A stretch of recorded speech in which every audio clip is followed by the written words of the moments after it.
Je suis, comme d'habitude, je suis très content d'être à l'Université d'automne de l'économie autrichienne. J'espère que vous le serez également.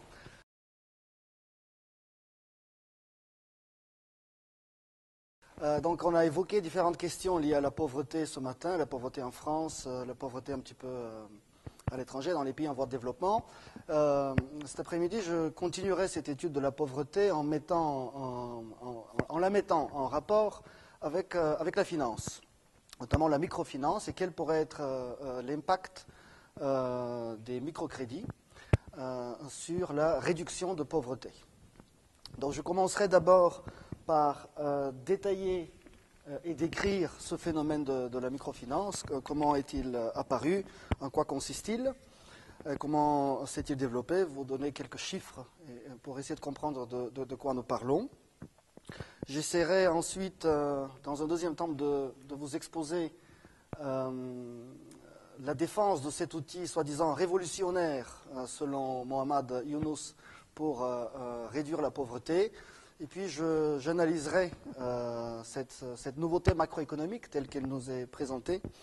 Je l'analyserai sur les bases de l'économie autrichienne, une analyse macroéconomique qui, malheureusement, est absente. Il y a beaucoup d'articles sur le microcrédit, il y a beaucoup de recherches, mais ce sont toujours des recherches au cas par cas, microéconomiques, des études sur des villages au Bangladesh, en Bolivie, au Mexique, qui comparent les revenus d'une population qui bénéficie du microcrédit avec les revenus d'une autre population qui n'en bénéficie pas. Et on verra d'ailleurs que ces études très partielles ne sont pas concluantes.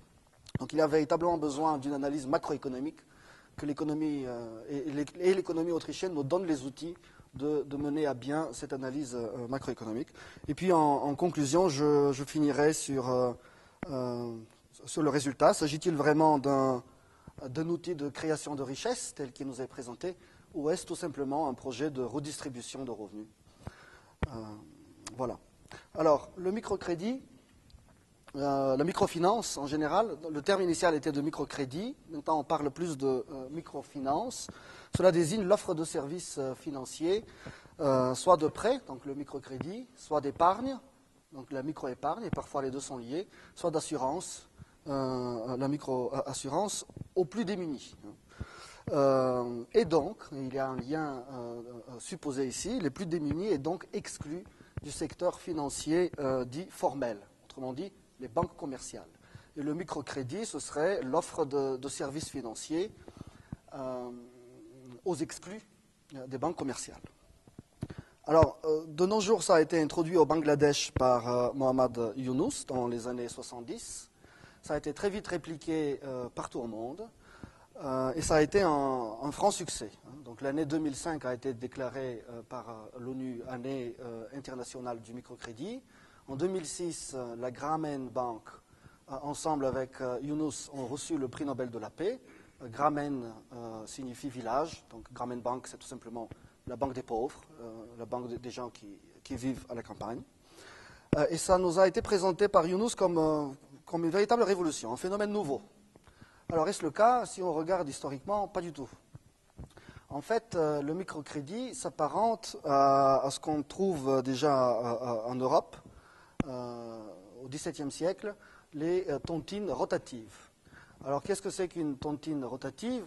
C'est une société où une vingtaine de personnes déposent une petite épargne, admettons chacun 100 euros, et par période décidée, des mois ou des semaines, chacun des 20 participants peut obtenir cette somme totale déposée, épargnée en prêt, et il peut l'utiliser. Et à la fin de la période, il doit retourner la somme, et une autre personne pourra l'utiliser. Donc il s'agit de mettre ensemble des petits montants d'épargne pour les regrouper et les utiliser à tour de rôle pour des investissements. Alors, les coopératives de crédit ont véritablement été popularisées par M. Raiffeisen, qui y a donné une connotation chrétienne.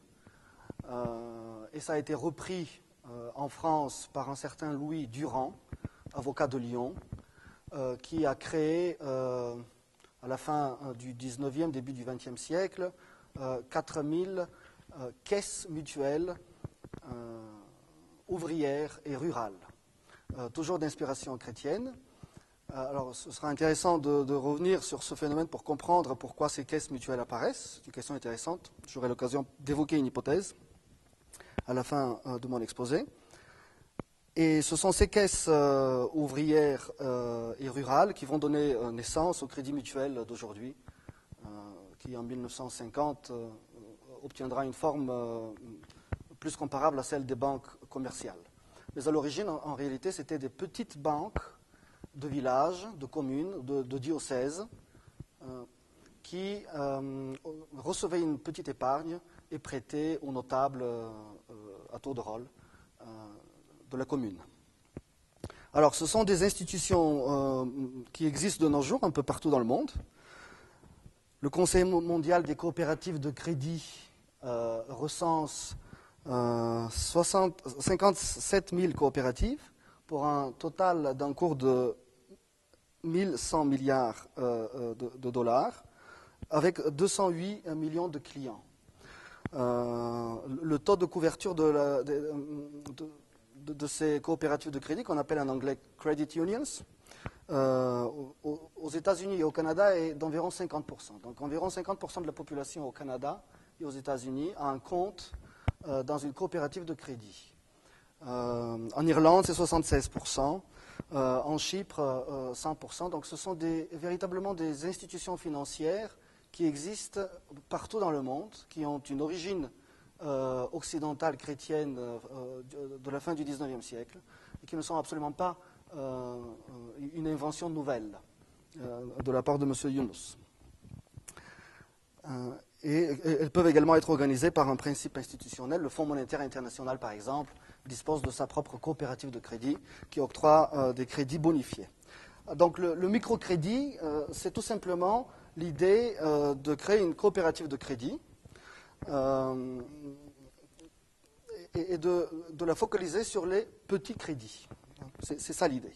Donc ce sont des crédits qui ont une valeur moyenne à l'origine de $20, aujourd'hui entre 100 et 1000 $. Ce sont des crédits de très courte durée, un an et demi, qui peuvent être rallongés. Donc la personne peut emprunter de nouveau si elle rembourse bien son crédit. Élément essentiel, je vais revenir sur cet élément, ce sont des crédits octroyés sans hypothèque. Parce que, par définition, ce sont des gens pauvres, donc ils n'ont pas d'actifs, ils n'ont rien à donner en gage. Et ce sont des crédits qui sont garantis par un groupe. Ça peut être un groupe de 5 personnes, ça peut être un groupe de 20 personnes, mais il y a une caution solidaire et illimitée entre les membres de ce groupe d'emprunteurs, alors qu'il y a un seul bénéficiaire du crédit jusqu'au remboursement et ensuite une autre personne. Ce sont des crédits qui sont remboursés véritablement chaque semaine ou parfois une fois par mois si le groupe fonctionne vraiment bien. Et à chaque fois, il y a des réunions. J'aurai l'occasion de revenir sur ces réunions. Donc les gens doivent se déplacer parfois à une distance d'1 heure ou de 2 heures de marche à la campagne pour se réunir ensemble, examiner les comptes, rembourser le paiement hebdomadaire et revenir ensuite dans leur village d'origine. Les taux d'intérêt sont... Il y a une discussion sur les taux d'intérêt. Il varie.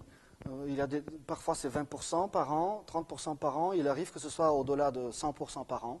C'est un point qui a été critiqué par Yunus, parce qu'au départ, nous le verrons, c'était des taux bonifiés, parce qu'il y avait beaucoup de subventions, donc des taux d'intérêt en dessous du marché, ou de ce que ces taux auraient été sur le marché. De nos jours, il y a une tendance à la commercialisation de la microfinance, avec des taux très élevés, qui seraient expliqués par les coûts administratifs élevés liés au petit montant des crédits, parce qu'il faut toujours traiter le dossier. Donc, pour un petit montant de crédit, les coûts administratifs s'y ajoutent et cela résulte dans un intérêt assez élevé. Ce sont des crédits qui sont présentés comme très performants, c'est-à-dire il y a très peu de créances défaillantes ou douteuses dans ces portefeuilles de microcrédit. Soi-disant, il n'y aurait que 2% de ces portefeuilles qui seraient à risque, donc en non payés. c'est parfois discuté, mais le cas est qu'effectivement, les micro-emprunteurs ont tendance plutôt à rembourser leur crédit.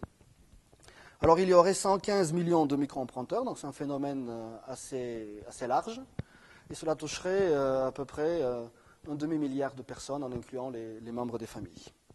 Une grande partie de ces emprunteurs sont des femmes qui habitent à la campagne.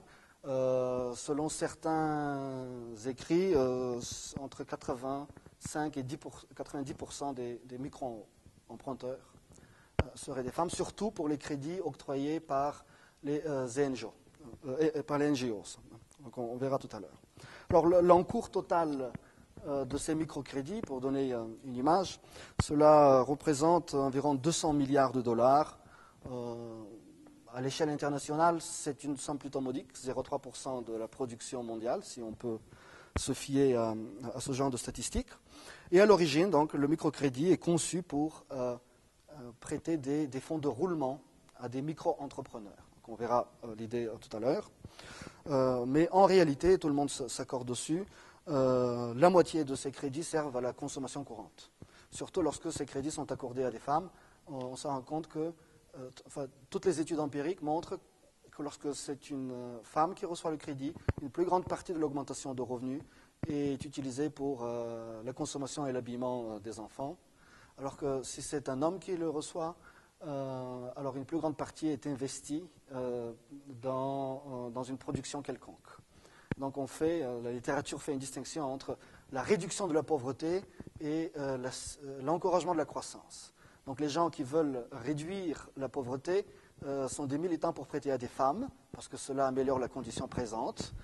Ceux qui disent non, il faut une action de moyen et long terme, ils militent pour que les microcrédits touchent essentiellement les hommes, parce que c'est ça qui résulterait dans un revenu plus élevé à l'avenir. C'est intéressant. Donc il existerait quand bien même des différences entre hommes et femmes. Même ces gens-là le reconnaissent.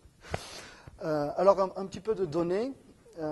C'est difficile de trouver des données, mais il y a ce qu'on appelle le MIX Market, qui recense une grande majorité des entreprises de microcrédit, donc ces coopératives de microcrédit. Les dernières données sont de 2012. Ce n'est pas la totalité de tous les encours. Donc il y aurait des encours de prêts pour un total d'environ, disons, 100 milliards de dollars, essentiellement dans l'Amérique latine et dans l'Asie de l'Est. Il y aurait environ 100 millions d'emprunteurs qui se trouveraient pour moitié en Asie du Sud. Voilà les grandes statistiques. On pourrait regarder par pays. Alors, les grands pays bénéficiaires du microcrédit, c'est la Chine, le Pérou, la Colombie, en termes d'encours. Alors évidemment, il faudrait comparer ça un petit peu à la taille du pays pour voir dans quelle mesure le microcrédit a ou pourrait avoir une influence quelconque. Alors pour la Chine, on voit bien que c'est peu important, mais dans des pays comme la Bolivie, le Cambodge, la Mongolie, le Kosovo, le microcrédit représente environ 20% du PIB, de la production intérieure brute. Donc cela risque d'être plus conséquent. Donc cela peut avoir une certaine importance. Alors, je reviendrai sur ce point, mais aujourd'hui, la structure de ces entreprises de microcrédit, de ces coopératives de crédit, est telle qu'elles se financent, et ce n'était pas le cas à l'origine, qu'elles se financent également par des dépôts. C'est un point intéressant, je vais revenir dessus. Donc si on regarde un petit peu le total de leur bilan, pour des actifs totaux de 240 milliards, il y a une centaine de milliards de prêts qui sont financés pour 90 milliards par des dépôts, donc une collecte de dépôts que les défenseurs du microcrédit appellent la micro-épargne. Alors nous, en économiste autrichien, on verra comment il faut l'appeler, par des fonds propres d'environ 20 milliards et des emprunts que ces coopératives de crédit obtiennent d'encore 20 milliards. Donc, je voudrais juste mentionner que pour l'instant, donc les dépôts semblent être une partie prééminente dans le financement du microcrédit. Alors concrètement, comment ça marche ? Concrètement, voilà, donc il y a un monsieur qui arrive dans un village sur ce qui semble être les ruines d'un cycle économique préexistant, hein, où il réunit une vingtaine de femmes qui vont former un groupe. Hein. Qu'est-ce qu'il leur distribue? Des billets. Donc c'est surtout des prêts en monnaie locale. Hein. Donc c'est ça le microcrédit, c'est une distribution de monnaie locale contre un contrat. Donc ces dames ont également des papiers. Ces contrats postulent les conditions, les taux d'intérêt, et ainsi de suite. Donc c'est la première phase de la microfinance. C'est toujours un homme apparemment qui organise cela. Dans la deuxième phase de la microfinance, eh bien, ces femmes commencent à acheter quelques matières premières et à travailler. Alors ici, le microcrédit est alloué à l'artisanat. Donc ces dames tissent des paniers. Ça pourrait être une petite activité d'irrigation de riz. Cela pourrait être de la vente ambulante d'objets. Mais ça reste très restreint. Donc on les voit travailler ensemble, en commun. Donc ça, c'est également un élément important. Et la dernière, troisième phase, le monsieur arrive, où les dames se retrouvent la semaine d'après, ensemble, avec les enfants, puisque quelqu'un doit s'occuper des enfants, pour rembourser. Donc le monsieur tient les comptes avec une calculette à côté, explique à chacun, devant la présence de tout le monde, puisque tout le monde est solidaire pour le crédit qu'il doit rembourser, donc tout le monde doit être au courant. Cette connaissance de l'état des comptes de tout un chacun permet également d'avoir une pression sociale pour rembourser. Et beaucoup de personnes expliquent que les femmes sont la cible principale du microcrédit parce que la pression est tellement forte qu'elles remboursent toujours. Alors que les hommes, apparemment, n'ont pas de problème de ne pas rembourser le crédit et de faire défaut. Donc ça aussi, c'est très bien documenté dans la littérature du microcrédit qui émane des gens qui sont défenseurs du microcrédit. Hein. Alors, qui sont les financiers du microcrédit? D'où proviennent ces crédits, ces sources de capitaux? Alors, la première source, c'était la source d'origine, et ça le reste toujours en grande majorité, ce sont les donateurs internationaux. Alors, ces donateurs internationaux se sont réunis au milieu des années 90 dans un groupe qui, à l'origine, devait être temporaire, créé pour 5 ans, qu'on appelle le groupe consultatif d'assistance aux plus pauvres, qui est de fait accueilli par la Banque mondiale, qui est devenu un groupe permanent et qui aujourd'hui accueille 34 agences nationales d'aide au développement. Il y a des banques de développement, il y a également des fondations privées qui contribuent à ce groupe consultatif. Les donations peuvent venir également des gouvernements eux-mêmes.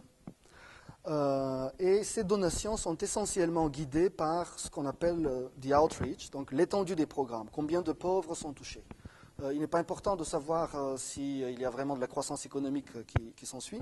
L'important, c'est de pouvoir toucher tous les pauvres, de distribuer à tous les pauvres, de sorte que leurs conditions de pauvreté soient réduites. Alors, depuis un moment, il y a également des fonds d'investissement privés, des fonds d'investissement qui ont aujourd'hui un encours d'environ 9 milliards de dollars, qui ont leur propre entreprise de notation, micro-rating. Donc c'est une entreprise qui note ces fonds d'investissement. Il y en a une centaine, enregistrés surtout au Luxembourg et aux Pays-Bas. Les investisseurs institutionnels privés sont pour environ 2/3 du financement, et le reste, cela est toujours des agences publiques. Et des petits investisseurs, vous-même, vous pouvez investir sur la plateforme Kiva, sur Internet, si vous voulez octroyer 20 € de microcrédit quelque part en Afrique. On va vous expliquer avec un type standard de personne, toujours c'est une dame qui va tisser quelque chose, faire un petit peu d'artisanat. Donc il y a des cas typiques qu'on vous présente, et vous-même, vous pouvez financer ces fonds d'investissement. Alors, depuis un moment, il y a une tendance à la commercialisation, c'est-à-dire que ces coopératives de crédit vont être guidées non pas tellement par leur couverture de la population pauvre, mais par la genèse d'un profit. Alors ça a été fortement décrié par Yunus, c'est pour ça d'ailleurs qu'il s'est séparé de la Grameen Bank, qui a adopté maintenant ce modèle de gestion pour le profit. Mais il y a des gens dans la communauté qui apprécient cette nouvelle tendance et qui pensent qu'elle est même nécessaire. Parce que dans l'aide internationale au développement, il y a une grande question qui se pose. À quelle activité allouer l'aide? Comment décider s'il faut directement construire un hôpital, directement construire une école ou tout simplement distribuer des crédits aux femmes? Et de ce point de vue-là, la commercialisation de la microfinance, donc la recherche d'un profit, permet de dire si l'usage de l'aide internationale profite ou non aux bénéficiaires.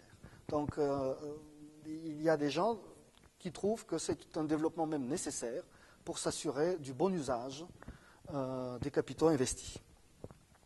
Alors les fonds qui sont octroyés, c'est précisément les fonds des donateurs internationaux, ce sont précisément les 20 milliards d'actions qu'on a vues et les 20 milliards de prêts bonifiés.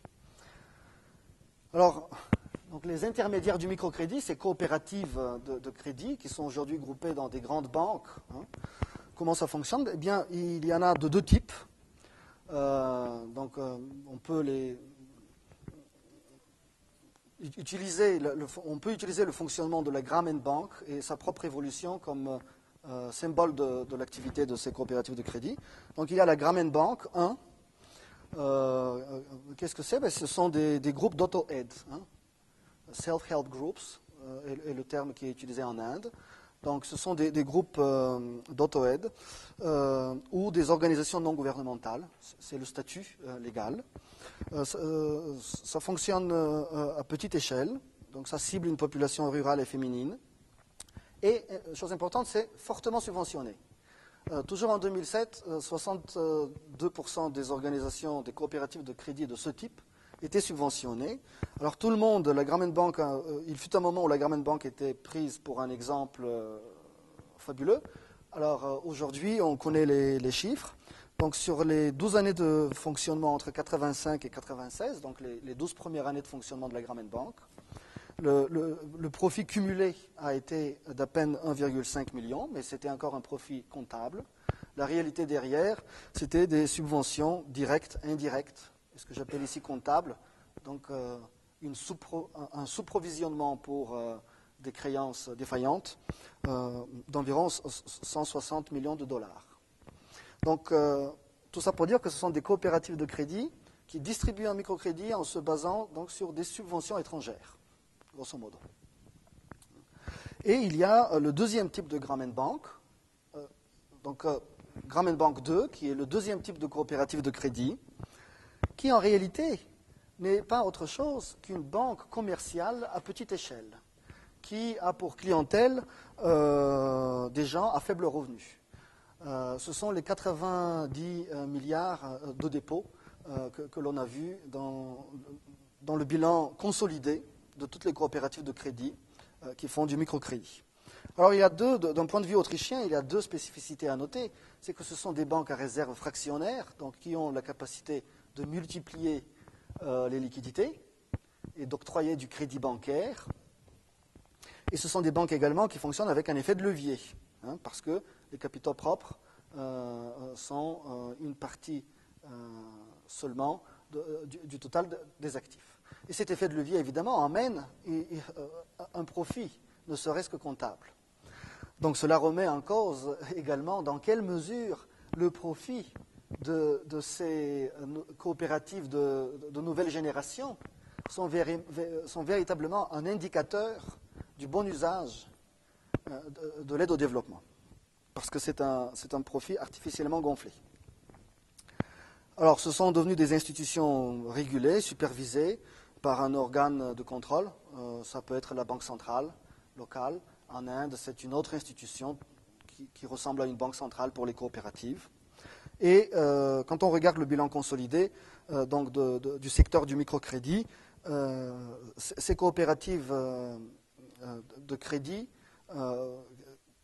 à réserve fractionnaire sont en réalité prédominantes.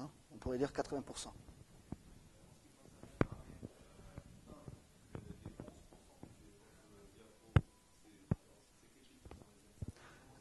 Non, je ne connais pas le bilan total, donc c'est 11 cents pour tout dollar prêté. C'est ça la subvention. Donc pour tout dollar prêté. Non, non, non, non, non. Donc il y a 16 millions de subventions directes. Voilà, 16 millions de subventions directes sous forme de grants, hein, de dons. 128 millions, ce sont les subventions implicites sous forme de prêts bonifiés. Et 27 millions, c'était le sous-provisionnement pour donc le total. Donc les 11%, ça inclut les 16, les 128 et les 27. Voilà. Donc en fait, c'est une institution qui a consommé du capital. C'était que des subventions. Et ça reste le modèle pour un certain nombre de coopératives. Alors, quelle est la théorie pourquoi le microcrédit a été considéré comme un outil révolutionnaire? Donc, quel est l'argument que construit Mohamed Yunus? Il est très simple, hein, je l'ai exposé ici. Cet argument, ça consiste à dire les pauvres restent pauvres par manque de financement d'activités entrepreneuriales. Hein. Ils ne peuvent pas sortir de leurs conditions de pauvreté parce qu'ils ne peuvent pas financer, ils ne trouvent pas de financement pour les entrepreneurs qu'ils peuvent être. Alors pourquoi ne trouvent-ils pas de financement? Précisément parce qu'ils sont pauvres. Comme ils sont pauvres, ils n'ont pas d'actifs, donc ils n'ont aucun gage à apporter à la banque, au secteur financier formel. Et pour cette raison-là, ils restent pauvres. Donc ils n'arrivent pas à sortir de leurs conditions. Le secteur informel ne fera pas véritablement le jeu, donc il y a des usuriers. Il accepte bien que ces gens peuvent trouver des crédits, mais à des taux trop élevés. Et ces taux trop élevés vont rendre leur activité entrepreneuriale pas soutenable sur le long terme, pas viable, et donc ils n'empruntent pas finalement. Donc il y a une défaillance du marché. Le marché ne prête pas aux pauvres, qui sont des entrepreneurs en brèche.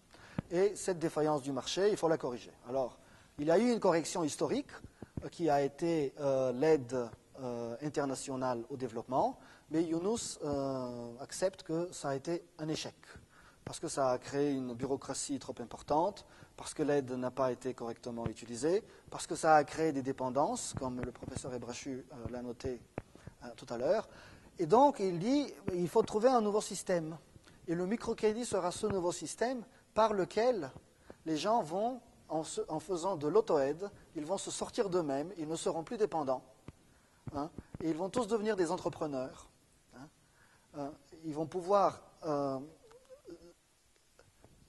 générer une activité productrice de revenus, et par ces revenus, ils vont pouvoir vivre et sortir de la pauvreté. Alors comment est-ce qu'on va faire ça? Par précisément cette invention des coopératives de crédit, qui est la caution solidaire et illimitée. Comme les pauvres n'ont pas de gage, ils n'ont pas de capital physique à hypothéquer, on va créer ce qu'il appelle un capital social, qui est donc le crédit du groupe ensemble, et c'est ça qu'on va mettre comme garantie à la coopérative de crédit, qui va pouvoir prêter. Donc cette garantie collective, elle va court-circuiter quelque part le problème d'absence de capital physique. Et de cette manière, les pauvres pourront accéder au financement de l'entrepreneuriat. Hein. Et donc, ils vont pouvoir réaliser leur capacité entrepreneuriale. Il n'y aura plus besoin de politique de redistribution. Ce serait un petit peu une solution à la pauvreté par soi-même. Le gouvernement ne devra plus intervenir pour distribuer des revenus, parce que les pauvres vont pouvoir générer eux-mêmes ce dont ils ont besoin. Et, chose importante, Yunus veut montrer que les pauvres ne doivent pas être les exclus du secteur financier. Il veut démontrer que les pauvres sont aussi capables d'emprunter et de rembourser. Donc, the poor are also bankable, c'est ça le terme en anglais.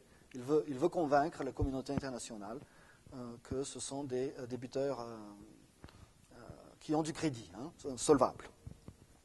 Donc voilà la théorie que présente Yunus. Bon, il y a beaucoup d'éléments à discuter. Je ne pourrais pas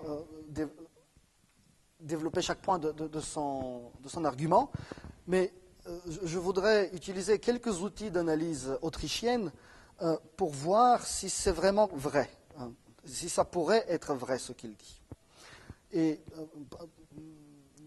j'ai trouvé que le meilleur moyen pour répondre à cette question, eh bien, c'est de se poser la question d'où vient la création de richesses. Est-ce que c'est véritablement seulement un problème de financement? Parce qu'au fond, c'est cela que Yunus affirme. Et j'ai décidé d'attaquer le problème en rappelant ce que sont les crédits. Hein. Et donc le crédit, c'est un échange, hein, si on regarde chez Mises, c'est un échange de biens présents contre des biens futurs. Donc il y a une personne qui a épargné, c'est-à-dire qui décide de ne pas consommer ce dont elle est propriétaire. Cette épargne consiste en des biens produits, existants aujourd'hui, des biens présents, et une partie de ces biens présents est transférée par ce qu'on appelle un crédit contre des biens futurs à une autre personne dans l'économie. Donc le crédit n'est qu'un échange de biens qui existent, hein, contre des biens futurs. Et ces biens futurs doivent encore être produits par l'économie. Alors évidemment, on est parfois embrouillé parce qu'on vit dans une économie monétaire, donc il y a des signes monétaires qui circulent. Alors quel est le rôle de ces signes monétaires? Puisque le crédit est monétisé, le crédit n'est pas en unité de biens réels, le crédit est en unité monétaire. Donc on pourrait avoir l'illusion, on pourrait ne pas déceler la réalité physique derrière. Mais l'utilité de ces signes monétaires, elle ne consiste qu'à donner le pouvoir d'achat à ceux qui empruntent aujourd'hui.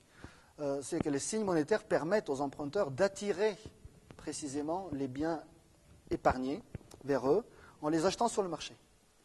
Donc le crédit monétaire, de certaine manière, n'est qu'un voile derrière le crédit monétaire. Il a effectivement des ressources réelles.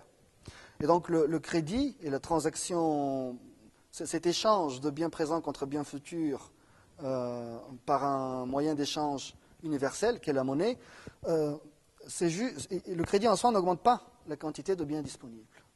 Il ne fait que transférer et redistribuer les biens qui existent dans l'économie. Et donc plus de ressources, effectivement, deviennent disponibles aux micro-emprunteurs, puisque les micro-emprunteurs ils reçoivent des signes monétaires, ils se présentent sur le marché, ils attirent soit des facteurs de production ou des biens.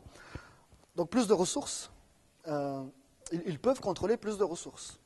Donc c'est vrai, il y a une nouvelle redistribution de ressources dans l'économie qui est au profit des micro-emprunteurs. C'est d'ailleurs là peut-être qu'il faut voir la véritable raison du microcrédit. Je reviendrai en conclusion sur ce point-là. Donc il y a effectivement un allègement de leurs conditions dans le présent. Donc c'est ça qu'on peut appeler la poverty reduction, le grand objectif du microcrédit. Maintenant, pour comprendre les conséquences de ce microcrédit à court et à long terme, eh bien, ces conséquences vont dépendre fondamentalement de cette redistribution de ressources. Et il y a deux côtés, à mon avis, qu'il faut envisager. Il faut envisager cette question de cette nouvelle redistribution de ressources de deux points de vue. Le point de vue de l'origine de ces ressources, donc l'origine du microcrédit, d'où viennent ces ressources attirées par les micro-emprunteurs, et bien évidemment, quel est l'usage qui en sera fait. Alors, il y a deux origines possibles des ressources attirées par le microcrédit. Le premier cas est celui d'une épargne réelle. C'est le cas que j'ai mentionné dans mon exemple. Donc il y a effectivement des individus dans l'économie qui décident d'épargner, autrement dit de consommer eux-mêmes moins dans le présent, en attente d'une consommation accrue à l'avenir.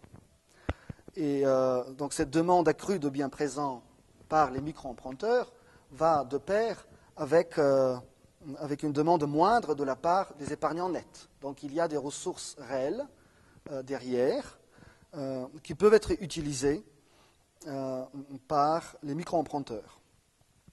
Et cela implique de fait une élévation de ce qu'on peut appeler le fonds de réserve dans l'économie, qui permet de commencer un processus de production et de le terminer, tout en pouvant s'entretenir soi-même et les ouvriers ou les collaborateurs qu'on va mettre à contribution, pouvant s'entretenir tout au long du processus de production. Donc la structure de production, selon les termes autrichiens, va s'élargir. Alors est-ce qu'elle va s'allonger? Il faudrait réfléchir, vu l'activité artisanale et pas très sophistiquée à laquelle sert le microcrédit. Mais dans tous les cas, il y aura une modification des prix relatifs, une redistribution des ressources. Et si tout va bien, si le taux d'intérêt reste comme indicateur des meilleurs projets dans lesquels il faut utiliser l'épargne rare, a priori, ces projets devraient pouvoir être terminés, ce qui permettrait un remboursement en termes de biens futurs au profit de ceux qui ont épargné aujourd'hui, donc au profit des créditeurs. Donc c'est le premier cas de figure qui donne une justification, non pas tellement au microcrédit, mais à la finance en général comme moyen d'interaction intertemporelle entre les individus en société. Le microcrédit ne fait qu'appliquer ceci à un cas particulier, un petit peu comme les ateliers de pauvreté, également à des gens avec une productivité moindre, et ainsi de suite. Alors maintenant, il y a un deuxième cas qui est celui de la théorie des cycles économiques à l'autrichienne, qui est le cas où il n'y aurait pas de véritable épargne réelle nouvelle. Et dans ce cas-là, le microcrédit ne consiste qu'en une expansion des signes monétaires. Une expansion qui est soit financée par l'extérieur, par les dotations étrangères, des dollars qui arrivent dans l'économie, soit par ces coopératives qui ne font que multiplier des liquidités, qui fonctionnent comme des banques à réserve fractionnaire traditionnelles. Dans ce cas-là, le fonds de réserve ne change pas, on le connaît bien. Il y a des inflations, donc il y aura une inflation avec des effets de cantillon. Alors, les effets de cantillon, qu'est-ce que c'est?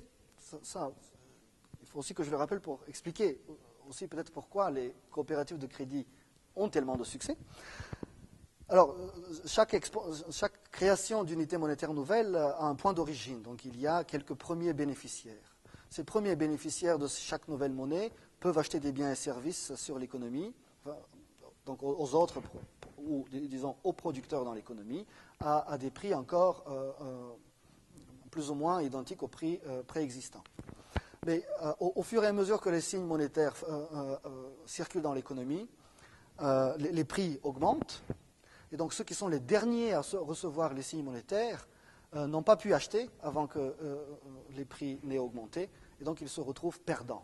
Donc leur richesse nette et leur revenu réel diminuent. Donc c'est ça qu'on appelle les effets de cantillon, au nom d'un économiste franco-irlandais, qui est le premier à avoir, au XVIIIe siècle, détaillé ces effets de redistribution dans la société suite à un changement de la quantité de monnaie.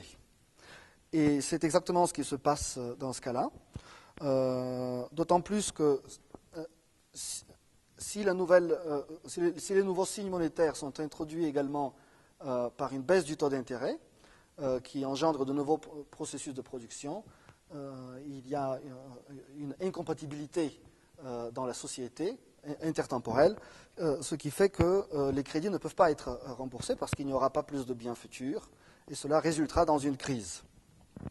Donc c'est la théorie du cycle économique autrichien qui, encore une fois, explique que ceux qui sont les premiers à obtenir les signes monétaires pourraient bénéficier eux-mêmes d'une augmentation de revenus réels, mais la société en tant que telle, à la fin, est plus pauvre qu'avant parce qu'il y a des biens qui ont été mal alloués. Alors, donc ça, ce sont des généralités sur le crédit.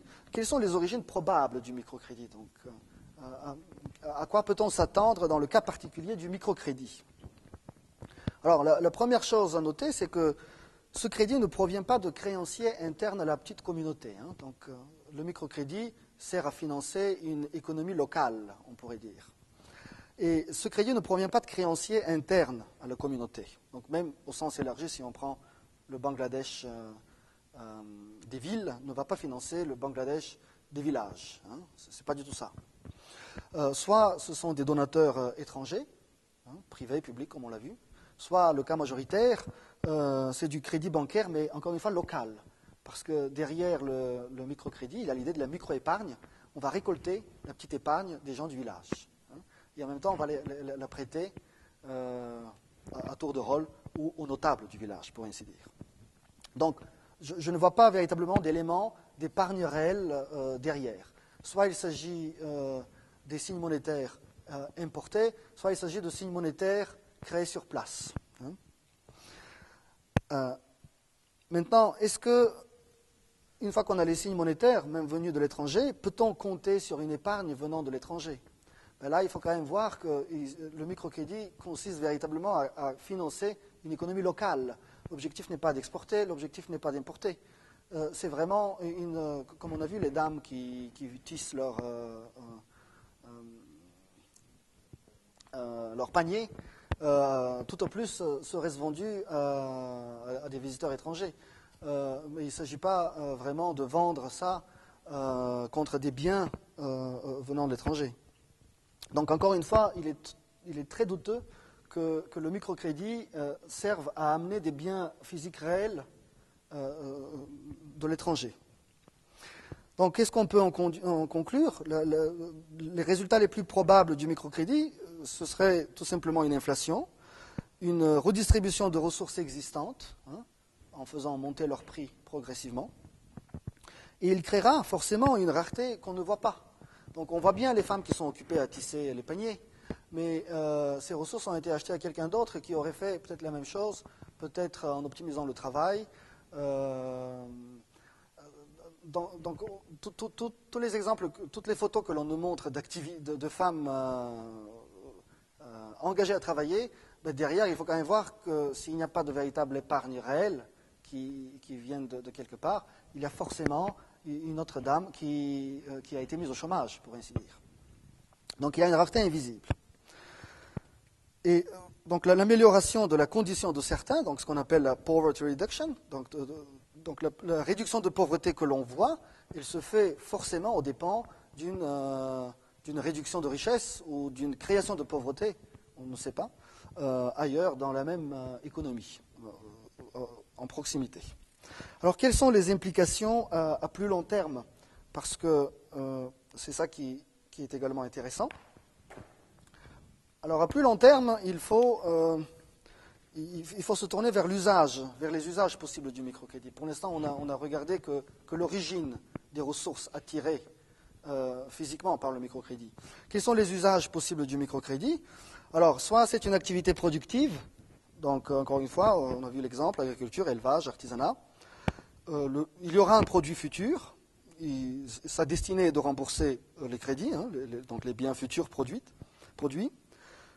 La grande question, c'est de savoir, est-ce que cette activité sera assez productive pour permettre de dégager un surplus qui permettra également d'entretenir cette activité de manière viable pour que les gens s'en sortent de la pauvreté. Alors là, très fort douteux encore, soit à cause des subventions, soit à cause du crédit monétaire, du crédit bancaire, les signaux d'allocation des ressources rares dans l'économie ont été brouillés. Le taux d'intérêt, d'une manière ou d'une autre, a été artificiellement aplati, enfin diminué, de sorte que des ressources, finalement, dans ces économies pauvres, donc par définition avec peu de ressources disponibles, soient mal allouées dans les activités qui sont les moins productives. Donc ce sont des ressources qui ne vont pas dans les ateliers de pauvreté, mais qui vont dans ces idylles de tissage de paniers. Certes, il n'y aura pas de dumping social avec eux, mais c'est une allocation de ressources moins réussie vu la rareté des ressources dans l'économie. Alors, comme on ne pourra pas rembourser, puisque ce n'est pas l'usage le plus urgent des ressources qu'on en fait, il y aura besoin de prendre un deuxième crédit. Et donc, il y aura un endettement progressif. Et ça, c'est quelque chose qui est également reconnu par la littérature. Il y a beaucoup de femmes qui se retrouvent en situation de surendettement, d'incapacité de rembourser. Et il y a eu une vague de suicides en Inde pour des raisons d'honneur. Alors, donc, si ça va dans une activité productive, il y aura un résultat futur, mais on peut dire qu'il ne sera pas suffisant à cause de la mauvaise allocation des ressources. Si ça va dans une activité de consommation, comme apparemment 50% du microcrédit, et ça aussi c'est une reconnaissance de la littérature officielle, là, à l'évidence, une activité de consommation,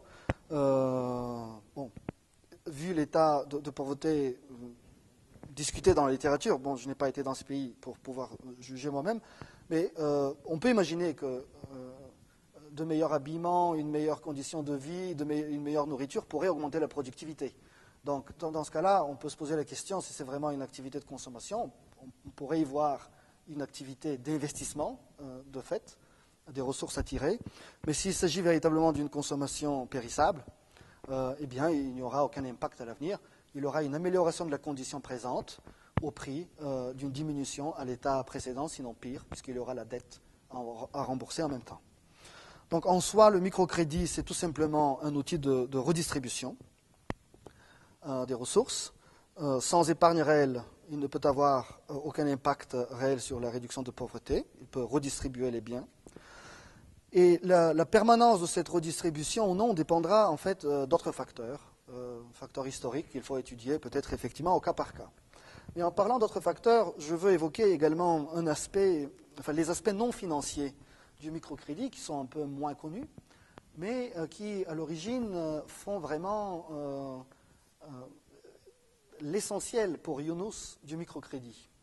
Parce qu'il va développer ensuite ceci dans une théorie de l'économie sociale, l'économie responsable, des entreprises sociales. Il va créer une entreprise sociale avec Danone au Bangladesh. C'est un partenariat, c'est le seul partenariat qui existe encore. Yunus a créé une dizaine d'entreprises, les 9 ont fait faillite. Le partenariat avec Danone continue. Il s'agit de distribuer du lait fortifié à toutes les familles au Bangladesh. Alors, il faut voir quels sont les 16 principes qui guident un petit peu toutes les réunions de ces centres d'une vingtaine de femmes qui se réunissent. Chaque réunion, à croire ce que j'ai pu lire, commence par une récitation commune ou un rappel par le chef de groupe, toujours un homme encore une fois, de ces 16 principes. J'en ai repris ici quelques-uns, je ne les ai pas traduits. Donc d'abord, tout le monde s'oblige à la discipline, l'unité, le courage et le travail. Bon, très bien. Alors le deuxième principe, c'est qu'il faut avoir une activité d'agriculteur. Bon, ici, apparemment, avec une préférence pour les légumes. Mais moi, j'observe quand même que ce qu'il note, c'est d'abord le point de vue de la consommation. Hein. Donc, nous allons en manger plein et on va vendre le surplus. Mais le surplus, c'est s'il y en a. Donc, le microcrédit n'est pas orienté vers une intégration dans les activités marchandes. L'objectif, c'est de créer un groupe d'entraide fermé sur lui-même qui est autosuffisant. Et s'il y a quelque chose comme un résidu, on va penser à l'existence possible d'un marché. Mais l'objectif n'est pas d'aller vers le marché, vers les autres, c'est de s'organiser en îlots indépendants et autosubsistants. Alors, il a une préférence pour des familles pas trop larges, qui minimiseront leurs dépenses, donc pas beaucoup d'investissement, pas beaucoup de consommation, donc en fait de la pauvreté, puisque la richesse et les meilleures conditions de vie, ça vient précisément avec l'usage de biens et services, durables, pas durables, on peut discuter, et il veut combattre la pauvreté, mais déjà au départ, il l'accepte comme condition qui doit perdurer, hein. C'est ça qu'il dit quand il dit qu'il faut minimiser les dépenses. Il faut rester en vie pauvre aussi longtemps que possible. Hein. Il faut se maintenir en bonne santé. Voilà. Donc, il a une préférence pour la propriété, d'accord, l'environnement, les enfants. Alors, un point fort important qui m'a beaucoup choqué d'une certaine manière, il rejette, et c'est quelque part une révolution, le système de la dot. Alors, dans certains pays de l'Asie, l'héritage entre familles se transmet uniquement par les hommes. Et historiquement, s'est développé un système de protection privée du sort des femmes, qui est la dot. Et dans ces pays, la dot, en fait, c'est une épargne qui est constituée par les parents de la femme, qui reste propriété individuelle de la femme lorsqu'elle se marie. Et c'est un système de protection contre le divorce. C'est un système de protection contre un mari qui ne dépenserait pas suffisamment dans l'éducation de ses enfants. Donc ça donne une certaine liberté de la femme dans l'économie familiale. Et Younous est contre ce système. Alors il y a une raison, j'ai regardé sur Internet, apparemment il y a eu des cas d'abus importants où la famille du mari est même allée jusqu'à tuer l'épouse pour récupérer la dot. Mais bon, des vols il y en a partout, il ne faut pas éliminer l'épargne dans la famille parce que quelqu'un a volé l'épargne de quelqu'un. Et il faut voir l'utilité sociale de la dot qui consiste en réalité à épargner et donc à transmettre un capital, à l'entretenir. Donc c'est vraiment choquant que quelqu'un qui est contre la pauvreté de ne pas préconiser ce système.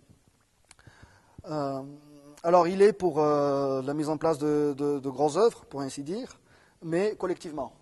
Il ne dit même pas together, c'est collectively. Donc c'est un système collectiviste qui détache la femme de sa famille, de ses valeurs traditionnelles. Et voilà. Derrière, soi-disant, ça donnerait du pouvoir aux femmes. Mais la littérature même du microcrédit remet cela en question. En soulignant certains points. D'abord, le travail féminin dans ces collectivités est détourné d'une autre activité qui pourrait être tout aussi appréciée, une activité qui pourrait être une activité marchande, une activité dans la famille. Cela augmenterait statistiquement les conflits au sein de la famille. Parce que la femme en fait, la femme n'est plus présente dans la famille, elle ne s'occupe plus de la famille. Parfois, il faut perdre des heures pour aller à ces réunions. Et statistiquement, les conflits au sein de la famille augmentent. Après, d'autres études sur des cas particuliers dans certains villages montrent que si la femme commence à avoir un revenu potable, les hommes parfois arrêtent de travailler ou les hommes commencent à utiliser les revenus. C'est eux qui décident de la distribution de revenus. Donc, en fait, toutes les études sur cette question du pouvoir que cela donnerait aux femmes et alors de l'émancipation des femmes, en fait, dans ces sociétés, concluent à des résultats pas concluants du tout. Et même, dans certains cas, tout le contraire de ce qui a été espéré. Alors, pour conclure, il est évident, donc le microcrédit, c'est juste un outil, et ça ne peut pas être une solution à la pauvreté, ni indépendante, ni permanente. Il est clair que le microcrédit peut alléger la condition de certains pendant un temps. Et donc il faut se poser la question, pourquoi ces gens-là acceptent le microcrédit depuis 20 ans, alors qu'il y a quand même des rapports sur leur surendettement et ainsi de suite. Alors, c'est une piste indiquée par les effets de redistribution de Cantillon qu'il faut examiner. Il faut voir pourquoi les coopératives sont apparues à la fin du XIXe siècle en Europe occidentale. J'ai un petit peu l'impression que les banques commerciales qui étaient là servaient à financer les grands projets de la bourgeoisie montante. Et les derniers à recevoir les nouvelles injections monétaires, les gens dans les villages, s'appauvissaient de fait. Et donc je pense qu'il faut voir dans le microcrédit une réaction de la population rurale contre l'inflation généralisée dans ces pays en voie de développement. Et c'était leur outil, en fait, quelque part, de participer à l'inflation montante pour diminuer de fait leur état de pauvreté, le fait qu'ils se faisaient exploiter par les centres industriels qui apparaissaient, qui, eux, avaient recours à tous les crédits, peu au village, pas du tout, en réalité. Donc c'est un moyen, effectivement, de redistribuer des revenus, de rééquilibrer un petit peu les effets de redistribution de l'inflation généralisée, mais rien de plus. Et la littérature, en réalité, souligne le problème de cette rareté invisible, qui est le point central pour les Autrichiens. On appelle ça, donc cette étude de 2008 se base sur l'exemple des deux sœurs et de la vache unique. Alors c'est très autrichien, ils disent, voilà, il y a deux sœurs et une vache. La sœur qui n'a pas la vache obtient le microcrédit. Donc elle peut racheter la vache à l'autre sœur. Est-ce qu'il y a plus de lait dans l'économie? Est-ce qu'il y a plus de vaches? Non. Eh bien, c'est un petit peu ça, le microcrédit. Voilà, je vous remercie.